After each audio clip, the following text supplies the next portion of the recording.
ये ऊँट के मुंह में जीरा 7,000 रुपये से क्या होगा। हाय रे डबल इंजन की सरकार, कम से कम डबल डिजिट तक तो सहायता राशि दे दे। नमस्कार, आप लाइव सिटीज देख रहे हैं। आपके साथ मैं हूं वसीम खान। बिहार के कई जिले बाढ़ की चपेट में हैं, लोग परेशान और बेहाल है। उसी बीच सरकार पीड़ित हैं, उन्हें तत्काल 7,000 रुपये का मुआवजा दिया जाएगा। तेजस्वी यादव फिलहाल बिहार से बाहर हैं और अब निशाना साधा जा रहा है।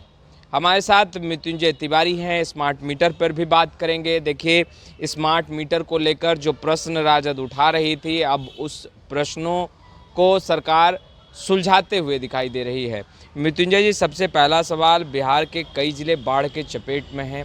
कहा जा रहा है कि तत्काल 7,000 रुपया मुआवजा जो है राहत के लिए जो बाढ़ पीड़ित है उन्हें दिया जाएगा। कैसे देख रहे हैं?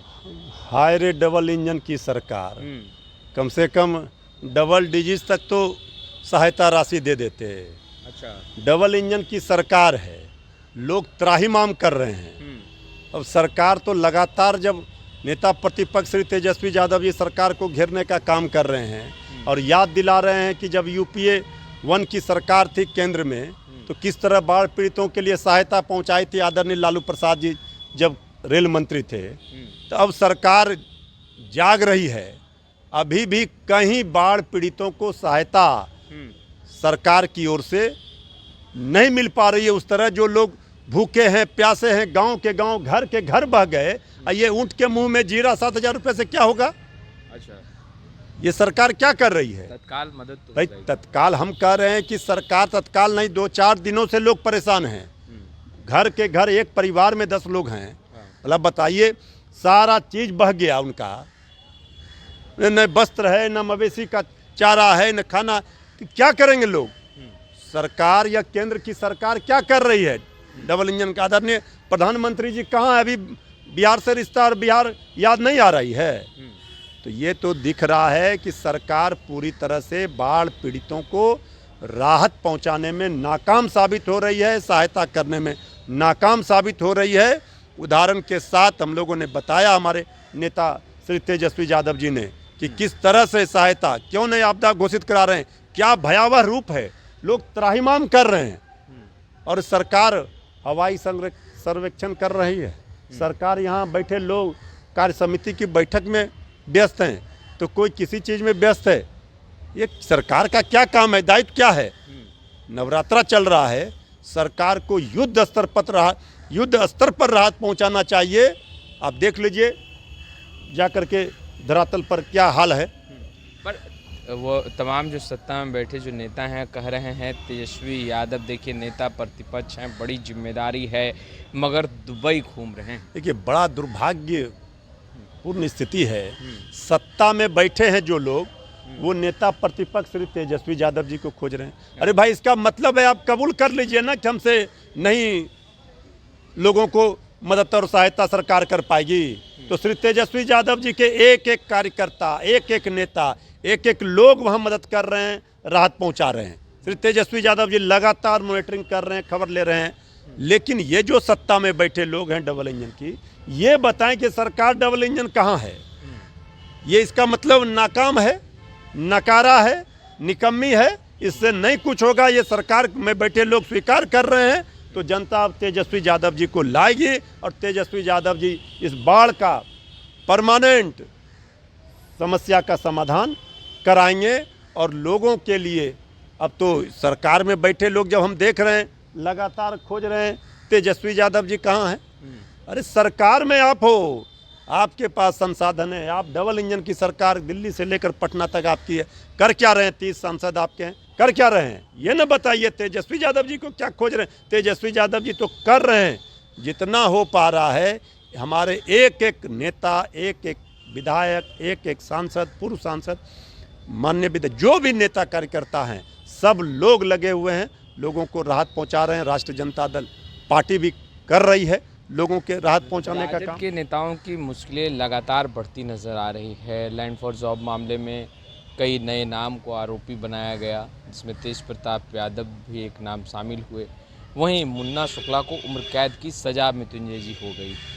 कैसे? तो न्यायिक फैसला है, माननीय न्यायालय का फैसला है और हम ने भी कल देखा है ये फैसले को। हम लोग भी दुखी हुए। ये क्या है, न्यायालय में किस तरह से पक्ष रखा गया और इस तरह का फैसला आया। और राष्ट्रीय जनता दल के टिकट से लोकसभा उम्मीदवार थे वैशाली से, तो ये पूरा न्यायिक प्रक्रिया है, न्यायालय का मामला है। जो कानूनविद हैं, ये हमारे मुन्ना शुक्ला जी के जो अधिवक्ता हैं, वो ये अपना पक्ष रखेंगे। आगे विचार किया जाएगा कि क्या करना है, क्या नहीं करेंगे। इस पर तो कोई राजनीतिक प्रतिक्रिया नहीं दी जा सकती है। अच्छा मृत्युंजय जी, स्मार्ट मीटर को लेकर आप लोग लगातार आवाज़ बुलंद कर रहे थे, कई बातें थी। आप लोगों ने कहा कि बिजली बिल ज़्यादा आ रहा है, दूसरी तरफ आप लोगों ने कहा कि रिचार्ज करने पर भी लाइट नहीं आता। अब इन तमाम समस्याओं को सुलझाने में सरकार लगी है। देखिए, स्मार्ट मीटर के नाम पर जो लूट हो रही थी, जनता परेशान थी, तो जनता की परेशानियों को दूर करना विपक्ष का दायित्व है, धर्म है। तो नेता प्रतिपक्ष श्री तेजस्वी यादव जी ने इस मुद्दे को उठाया और साफ चेतावनी दिया सरकार को। उदाहरण के साथ बताया कि ये स्मार्ट मीटर चीटर है। अच्छा। और उसको लेकर के अब सरकार खुद कटघरे में है, सरकार फंस चुकी है। सरकार को विपक्ष की बातों को माननी पड़ेगी और सरकार को इसे जो मांग कर रही है राष्ट्रीय जनता दल, हमारे नेता तेजस्वी यादव, उस पर सरकार को विचार करके वापस लेना होगा। ये स्मार्ट मीटर के नाम पर लूट की छूट नहीं दी जा सकती। प्रशांत किशोर ने ऐलान किया, जो उन्होंने पार्टी का गठन जिस दिन किया, उन्होंने कहा कि 1 घंटे में बिहार से शराबबंदी कानून खत्म कर देंगे और वो जो रेवेन्यू आएगा उसे शिक्षा। भाई ये तो अजब गजब का ज्ञान दे रहे हैं।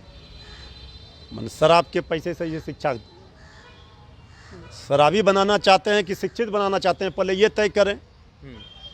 ये कौन सा ज्ञान दे रहे हैं? शराबबंदी कानून में क्या होना चाहिए, क्या नहीं होना चाहिए, ये समीक्षा है का विषय है। इस पर जब हमारी सरकार आएगी तो देखेगी, ये करेगी। लेकिन ये जिस तरह से कह रहे हैं, ये तो बड़ा आश्चर्यजनक ये इस तरह का बयान है कि शराबबंदी हटा करके हम शिक्षा को।